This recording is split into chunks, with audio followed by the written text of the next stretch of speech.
Good morning. Thank you for joining me for another 5 good minutes with the Word.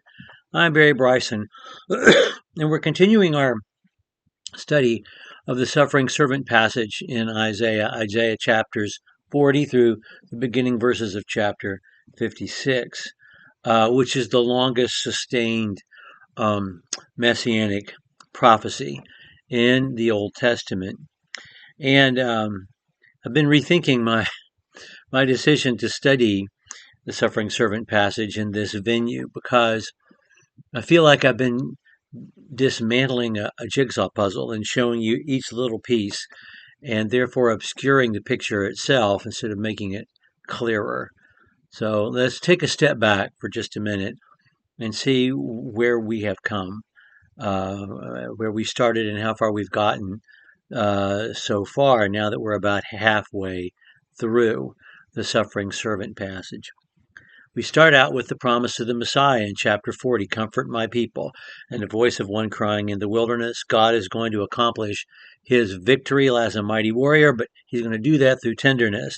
He's going to carry his little lambs in next to his chest, and so we have this promise of salvation and of the coming of the Messiah, the Messianic age, and the way God's people will be gathered in. And that theme of the gathering in of God's people from all quarters is going to be one of the strands that is woven through the entire passage. But we also mentioned a couple of other strands that are woven through the entire passage. One is who God is. I am God. My thoughts are not your thoughts. My ways are not your ways. There's no one like me. I'm the one who made the universe. I'm the one who made you. I tell you what happened, what's happening now, what's going to happen, and it happens exactly the way I said. I can explain the past, the present, and show you the future because I'm the only God. And we have that thread woven throughout. And then we also have the thread of God's plan. That God's plan, which is going to affect them in the moment. It's going to affect the people who are the first readers of this, and their children, and their grandchildren, and their great grandchildren. Isaiah is writing during the reign of Hezekiah, when the children of Israel are at their best. But the next king, Manasseh, will be a time and a long period of time in which they are at their worst, and they will necessitate Babylonian captivity. And so God's telling them ahead of time, this is my plan. You are going to go into Babylonian captivity. And yes, I know the Babylonians themselves are bad. They're only going to exist for a short time because they're part of my plan too. Because while you're among them, you're going to be refined and you are going to be returned to Jerusalem, a people fit to receive the Messiah. And then I'm going to send the Messiah. So we have this woven throughout. And each theme will make its appearance ultimately and for extended periods. And today we're in chapter 48, and we're in one of those periods where he's really talking about the nuts and bolts of his plan. And so he talks to Judah and talks about her sins.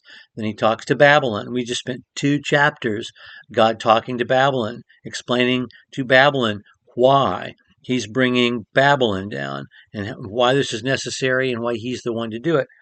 And he's going to come back and talk to Judah again, but we're going to have a transition in these next 2 chapters because we're going to be starting to focus more on the Messiah. In fact, the Messiah himself will make an appearance and will say something. So anyway, when you're in the weeds of the smaller passage, we tend to lose sight of the larger arc, which is God will achieve our salvation. And he's telling us in detail how that's going to happen in the suffering servant passage. He will achieve it by the rise and fall of nations, which he himself affects. But ultimately, he will achieve it through tenderness and through sacrifice. That's how he will achieve it eternally.